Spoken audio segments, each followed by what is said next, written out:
Assalamualaikum warahmatullahi wabarakatuh. Bismillahirrahmanirrahim. Assalatu wassalamu ala asyrafil anbiya'i wal mursalin wa ala alihi wa ashabihi ajmain. Amma ba'du. Pertama-tama saya panjatkan puji dan syukur kita kehadiran Allah Subhanahu wa taala, di mana berkat hidayah dan rahmat beliau kita masih bisa menonton video ini dengan baik dan benar. Baiklah, yang saya hormati Bapak Ari Juliansyah selaku dosen pengampu mata kuliah kewirausahaan, dasar-dasar kewirausahaan, dosen pengampu dari Universitas Muhammadiyah Bengkulu. Dan terima kasih sebelumnya kepada teman-teman yang sudah meluangkan waktunya untuk menonton presentasi kali ini. Jadi presentasi kali ini saya ingin menyampaikan tentang keterampilan manajemen. Nah, sebelum saya menjelaskan presentasi ini, saya ingin berkenalan diri. Jadi perkenalkan, nama saya Devi Agleta. Saya berasal dari kelas 1F PGSD di Universitas Muhammadiyah Bengkulu dengan NIM 2401411197. Next. Langsung saja masuk ke pembahasannya. Jadi saya ini akan membahas tentang keterampilan manajemen. Nah, teman-teman sudah pasti tidak asing lagi ya dengan kata-kata manajemen. Jadi di sini saya ingin memberikan sedikit artian tentang manajemen. Jadi manajemen dapat diartikan sebagai suatu ilmu dan seni yang digunakan untuk mencapai tujuan melalui usaha yang dilakukan oleh orang lain. Dapat disimpulkan bahwasanya keterampilan manajemen merupakan kemampuan yang diperlukan dalam rangka melaksanakan tugas-tugas manajemen yang efektif dan efisien. Jadi menurut saya sendiri keterampilan manajemen ini harus kita kuasai sebagai wirausahawan muda, di mana dengan manajemen ini kita bisa melaksanakan tugas-tugas manajemen ini dengan efektif dan efisien. Next. Untuk kategori keterampilan manajemen terbagi menjadi dua. Yang pertama ada keterampilan teknis dan keterampilan manajerial. Keterampilan yang berkaitan dengan pengetahuan dan kemampuan dalam menjalankan fungsi serta melakukan tugas-tugas tertentu dalam suatu bidang itu adalah penjelasan tentang keterampilan teknis. Seperti contoh, misalkan ada seorang manajer pemasaran. Nah, tentu saja harus memiliki keterampilan teknis dalam bidang penjualan, pemasaran, atau marketing. Jadi kita tuh kalau ingin menjadi manajer pastinya harus selalu memiliki sifat-sifat yang ramah, misalkan sering ngobrol sama orang ataupun mempunyai relasi yang sangat besar. Jadi fungsi dari keterampilan manajemen itu sendiri kita tuh bisa menjalankan tadi fungsi-fungsi dan tugas-tugas itu secara efisien dan efektif. Terus ada keterampilan manajerial. Keterampilan manajerial adalah keterampilan yang berkaitan dengan kemampuan dalam merencanakan, mengorganisir, memimpin, serta mengandalkan orang lain sebagai sumber daya yang dimiliki untuk mencapai tujuan organisasi. Seperti contoh, sebagai seorang manajer diharuskan memiliki keterampilan manajerial seperti komunikasi, pengambilan keputusan, dan pemecahan masalah. Jadi seorang manajer itu tidaklah mudah ya teman-teman. Kita tuh harus memiliki sikap pemimpin yang baik dan bisa diandalkan. Jadi seorang pemimpin itu harus bisa berkomunikasi dengan pelanggan atau dengan karyawannya. Tidak boleh seorang pemimpin itu hanya diam-diam saja, tidak akrab dengan pelanggan ataupun dengan karyawannya itu sendiri. Terus untuk pengambilan keputusannya, nah seorang manajer itu harus berani untuk mengambil keputusan. Mengapa? Karena dalam sebuah perusahaan itu tidak mungkin jika tidak ada masalah. Jadi seorang manajer itu sebagai pemimpin harus bisa mengambil keputusan yang baik bagi dirinya dan perusahaannya. Jadi bagaimana sih manajer itu bisa meningkatkan penjualan ataupun mengembangkan usaha itu sendiri. Terus pemecahan masalah. Nah, untuk pemecahan masalahnya sendiri menurut saya manajer itu harus berkomunikasi dengan entah itu keluarganya ataupun sebagai tempat cerita lah bagaimana seorang manajer itu bisa membuka pikirannya agar bisa memajukan perusahaan itu sendiri. Next. Nah, di sini tuh ada 4 ya teman-teman untuk keterampilan yang harus dipunyai oleh seorang manajer. Yang pertama ada keterampilan interpersonal, konseptual, pengambilan keputusan, dan pemecahan masalah. Untuk interpersonal sendiri itu kemampuan ini digunakan untuk membangun dan memelihara hubungan yang baik dengan orang lain agar suasana kantor itu kondusif. Jadi seorang manajer itu harus bisa ya teman-teman untuk membuat hubungan yang baik antar pekerja. Jadi di mana seorang manajer itu harus bisa membuat para pegawainya ataupun karyawannya itu mempunyai hubungan yang baik, tidak berantem ataupun tidak saling iri dan dengki. Yang kedua ada keterampilan konseptual. Kemampuan ini digunakan untuk memahami dan menganalisis situasi yang kompleks sehingga dapat mengembangkan solusi yang kreatif. Yang ketiga ada keterampilan pengambilan keputusan.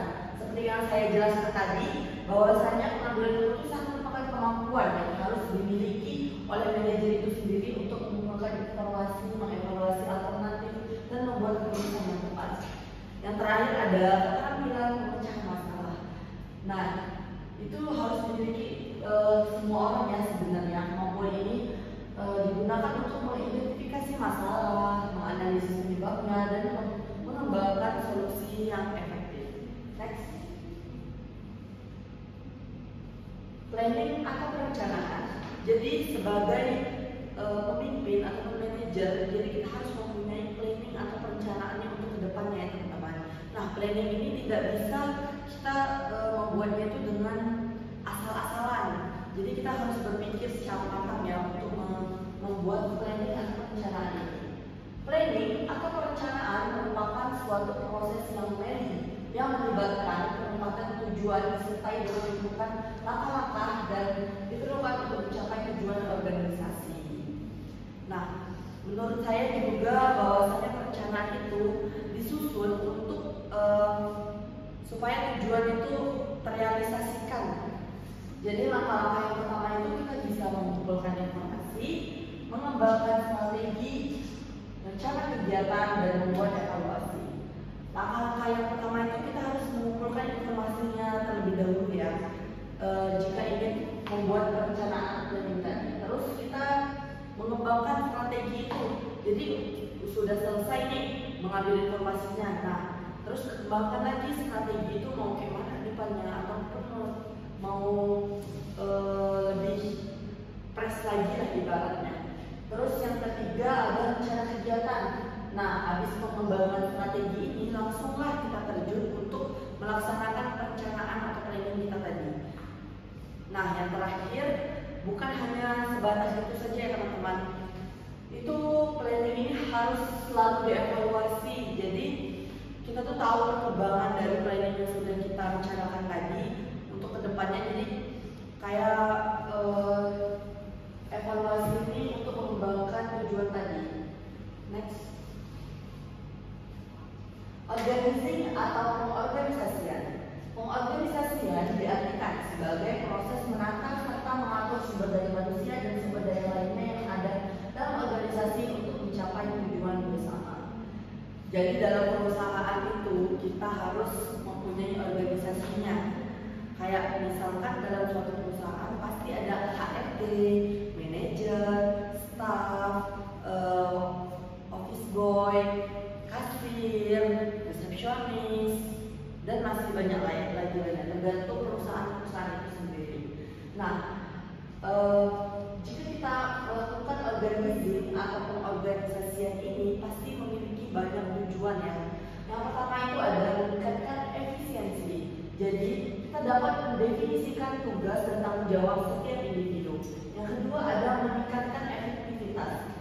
Jadi kita bisa memastikan semua orang ini bekerja sama pada bidangnya masing-masing untuk memajukan perusahaan ini. Misalkan si A ini tugasnya ini, si B ini tugasnya ini kan sudah teratur dan terrealisasikan. Yang ketiga ada meningkatkan moral karyawan. Nah, dalam meningkatkan moral karyawan ini bekerja dengan struktur yang jelas, mana atasan, mana bawahan, dan mana mitra. Kita bisa melihat tingkatan-tingkatannya. Jadi tidak ada sebuah kesenjangan atau ketimpangan sosial ya. Yang keempat adalah mempermudah mengambil keputusan atau kewenangan dari tanggung jawab. Karena sudah dibagikan tugasnya masing-masing, pasti kalau ada masalah ataupun ada apa bisa ditanggungjawabkan oleh yang punya tanggung jawab itu sendiri. Yang terakhir adalah meningkatkan akuntabilitas ataupun transparan. Next. Aquating atau pengarahan. Aquating atau pengarahan berfokus pada penerapan rencana dan pengorganisasian untuk mencapai tujuan organisasi sebagai tujuan bersama. Tujuannya seperti yang dikatakan tadi, meningkatkan kinerja karyawan, meningkatkan produktivitas dan mencapai tujuan organisasi. Nah, jika kita sudah planning, sudah mengorganisasi, kita harus memberi pengarahan sebagai seorang pemimpin ataupun sebagai manajer. Jadi tidak hanya sebatas kita bikin aja tingkatan-tingkatannya, tidak kita arahkan. Jadi sebagai pemimpin kita harus memiliki sikap kepemimpinan agar bisa memimpin bawah-bawahan kita. Next. Controlling atau pengawasan. Nah, pengawasan ini atau evaluasi itu sangat penting ya. Jadi setiap ada perkembangan akhir tahun ataupun setiap 6 bulan sekali ataupun per bulan sekali itu harus ada pengawasan yang cukup efektif ya teman-teman. Jenis-jenis pengawasan ada meliputi pengawasan pencegahan, korektif, internal, eksternal, mencegah. Pengawasan pencegahan ini bertujuan untuk mencegah terjadinya penyimpangan dari rencana. Jadi kalau kita awasi nih apa sih planning kita tadi biar tidak keluar dari rencana yang sudah kita tentukan. Yang kedua ada pengawasan korektif. Jadi tujuannya itu untuk mengatasi penyimpangan dari rencana yang telah terjadi. Pengawasan internal, pihak internal organisasi seperti komisaris atau dewan pengawas. Yang terakhir ada pengawasan eksternal yang akan dilakukan oleh pihak eksternal seperti auditor eksternal, jurnalis maupun masyarakat luas. Dengan demikian, pengawasan dapat bermanfaat untuk yang pertama ada memastikan tercapainya tujuan organisasi. Jadi dengan adanya pengawasan ini kita bisa melihat apakah tujuan ini sudah pas belum ataupun sudah tercapai, apakah sudah terrealisasikan. Yang kedua ada meningkatkan efisiensi dan efektivitas, meningkatkan moral karyawan, meningkatkan akuntabilitas serta mencegah dan mendeteksi penipuan.